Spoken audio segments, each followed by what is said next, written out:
सलीम जी जी जी आए इन्ना मां का एहतराम करता तो जन्नत च ना चला जाता।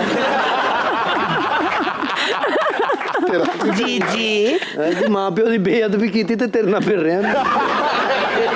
IMF के बाद सबसे ज्यादा जिनके पैसे फंसे होते हैं वो हैं चाय वाले। आपके साथ सबसे ज्यादा उधार कौन करता था? दर्जी करते सीगे और कप भी लगा लेंदे फट्टे थले वाड़ देंदे सी या ਉਹਦੇ ਚ ਨਾ ਉਹ ਅੱਪਰ ਜਿਹਾ ਭਿਉਂ ਰੱਖੇ ਨਾ ਤੇ ਉੱਤੇ ਕਾਲਰ ਤੇ ਮਾਰਨ ਲੱਗ ਪੈਂਦੇ ਸਿਗਰਟ ਵੀ ਉਹ ਚ ਹੀ ਭਜਾਉਂਦੇ ਦਰਜੀ ਯਕੀਨ ਕਰ ਹਾਏ ਹਾਏ ਹਾਏ ਸੂਈਆਂ ਵੀ ਉਹ ਚ ਰੱਖ ਲੈਂਦੇ ਬਾਈ ਕਸਮ ਖਾ ਜਾਂਦੇ ਇਹ ਤੇਰਾ ਹੈ ਹੀ ਨਹੀਂ ਤੇ ਸਾਡਾ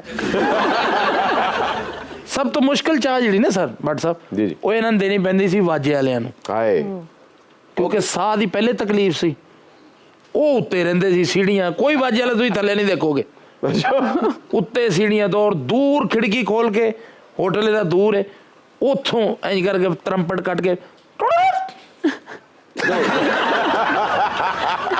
और नाल ये भी दसना है कि मिठा घट होवे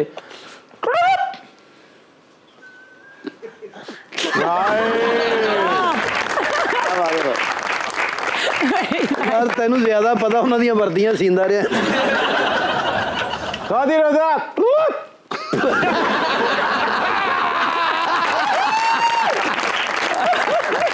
ए भला केड़ा बादशाह केड़ा बादशाह जड़ा मरे बंदे दे कपड़े लाके टक्सीडो समझ के पा लंदा है ओ मरे तू ए हौली मार तू ये सानू दे हां तू नहीं असी भांडा क्या बात है गॉडफादर देख लो ये इमली चूस के सुट्टी होती है ਇਹੋ ਜਿਹਾ ਗॉडफादर ਵਿਆਹ 'ਚ ਗਲਾਸ ਲੈ ਕੇ ਲੜਦੇ ਪਿਓ ਦੇ ਪਿੱਛੇ ਪਿੱਛੇ ਹੁੰਦਾ कादी रजा welcome back from the break. आप देख रहे हैं सुपर ओवर इनके बाद चले जाना। आगा साहब सलीम साहब मुझे बताएं कि जहां आप दोनों थिएटर करते हैं वहां कोई ढोलक वाले का अगर कोई पोजीशन खाली है ते बादशाह सलामत दा सीवी ते लेंदे जाओ। खुदा दी कसमें रब ने कैसी कैसी इज्जतां दित्तियां हाँ बट और किड्डा अच्छा कह रहा ढोलक नवाज होवे ना जी ओदी जी ਤੁਹਾਡਾ ਬਾਦਸ਼ਾਹ ਹੈ ਢੋਲਕ ਵਾਲਾ ਇਹ ਢੋਲ ਵਾਲੇ ਦੀ ਸੀਵੀ ਚਾਹੀਦੀ ਹੈ तेरे गुस्ताख बाखुदा शमशीर जनी और नेजाबाजी में हम अपना कोई सानी नहीं रखते। नेजाबाजी में हम रोनाल्डो और शमशीर जनी में हम मेसी हैं। यहाँ तक ढोलक और पखावज की बात है, पखावज में हम पंडित भवानी शंकर और ढोलक में बाबाला के रूहानी शागिर्द हैं। और तुम क्या जानो भवानी शंकर का दायां और बायां ताल का अकबर है। हम पे ये किसने हरा रंग डाला, ओ हम पे ये किसने हरा रंग डाला, खुशी ने हमारी हमें मार डाला, मार डाला, मार डाला, मार डाला, मार डाला, मार डाला, मार डाला, मार डाला, मार डाला।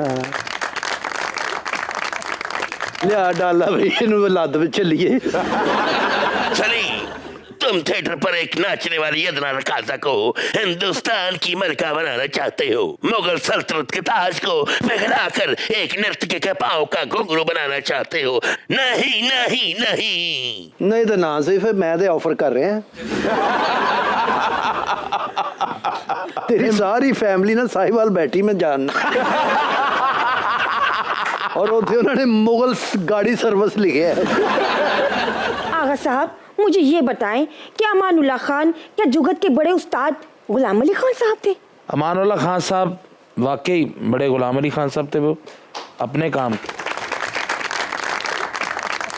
सिर्फ जुगत नहीं करते थे बल्कि वो जुगतों के साइंसदान थे, नो डाउट इजाद करते थे वो। सलीम ये बताइए कि जुगत के पा गुलाम अली कौन थे? पा गुलाम अली तो अलबेला साहब ही थे, उनकी जोड़ी बड़ी मशहूर थी अमानुल्लाह और अलबेला साहब, क्योंकि अलबेला साहब जैसे तान पलटे जुगत में करते थे तो वो गुलाम अली साहब ही थे। असलीम पापा नाल है भी दस दे जुलो के सुहेल अहमद साहब नु तुसी कॉमेडी दा मार्लन ब्रांडो मनदे हो या नहीं? देखिए हम तो जूनियर हैं, हम उनके बारे में कुछ नहीं कहते, लेकिन वो बहुत बड़े फनकार हैं, वर्सटाइल फनकार हैं जो जैसे जुगती भी करते हैं और कॉमेडी भी और साथ साथ एक्टिंग भी। जैसे आगा साहब भी वर्सटाइल फनकार है। क्या बात। नहीं वो इसमें कोई शक नहीं कि सोहेल अहमद साहब वाकई कॉमेडी के और अपने काम के मार्लन ब्रांडो है। आगा जी, मरहूम बब्बू बराल को क्या कॉमेडी का उस्ताद सलामत अली खान कहना चाहिए? एक मर्तबा नहीं, 1 करोड़ दफ़ा कहना चाहिए।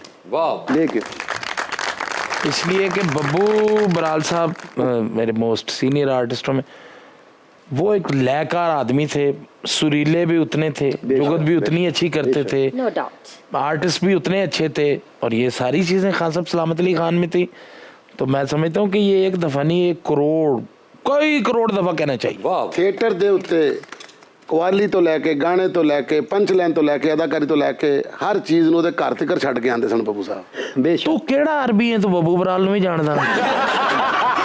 पापा जी जरा माई दी चुग्गी भी चक्कर शक्कर लाने हैं ना, एक्टर नाल मिलते जुलते रहंदे ने। अच्छा अपना दोए पापे जिते निया गल्लां पे कर रहे हो, खैर ਤੁਹਾਡੇ ਮੂੰਹ ਵੀ ਨਹੀਂ ਥੱਕ ਰਹੇ।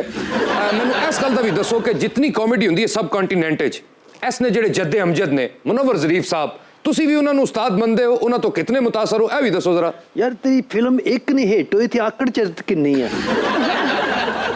मुनव्वर ज़रीफ साहब, क्या बात है, हम उन्हें उस्ताद मानते हैं और वो इस काबिल थे कि उन्हें उस्ताद मानना चाहिए। क्या ਤੇ ਅਮਾਨੁੱਲਾ ਤੇ ਉਮਰ ਸ਼ਰੀਫ ਵੀ ਮੰਨਦੇ ਸਨ ਨਾ ਜੀ। जी बेशक। बेशक, बल्कि इंडिया में बहुत लोग मानते हैं, बड़े बड़े जितने भी आर्टिस्ट हैं मुनव्वर ज़रीफ की फिल्में देखते हो और उनकी फिल्में उन्होंने कॉपी की हैं। ਅਗਰ ਤੁਸੀਂ ਨਾ ਮੰਨਦੇ ਮੈਂ ਤੁਹਾਨੂੰ ਦੋਵਾਂ ਨੂੰ ਊਂਟ ਦੇ ਪਿੱਛੇ ਬੰਨ ਕੇ ਰੇਤਾਂ ਤੇ ਘਸੀਟਣਾ ਸੀ।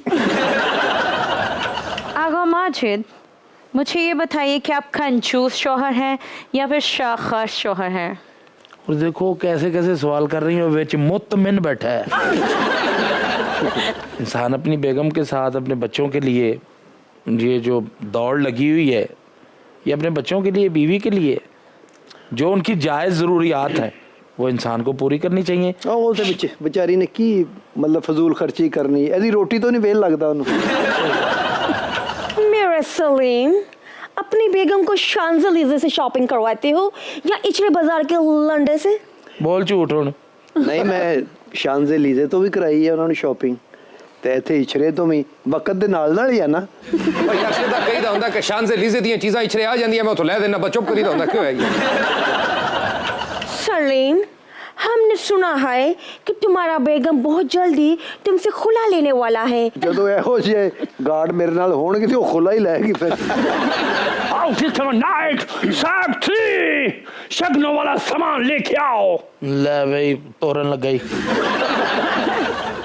ਨਹੀਂ ਇਹ ਘਰਾਂ 'ਚ ਨਹੀਂ ਗਾਰਡ ਭਾਈਆਂ ਜਾਂਦੀਆਂ ਭਰਾਵਾ। Security, Yes. फौरन मुहूर्त किया जाए। Okay. ਹੈ ਕੀ एक ही होने लगा। ਇਹ ਮੇਰਾ ਖਿਆਲ ਹੈ ਇਹ ਕੁੱਲੇ ਪਾ ਕੇ ਨਾ ਬਾਅਦ 'ਚ ਇਹਨਾਂ ਨੇ ਸਾਡੀਆਂ ਧੌਣਾ ਲਾਉਣੀਆਂ ਹੀ। गुड़ खासो? ਮੈਨੂੰ ਕਬੂਲ ਆ ਗॉडफादर।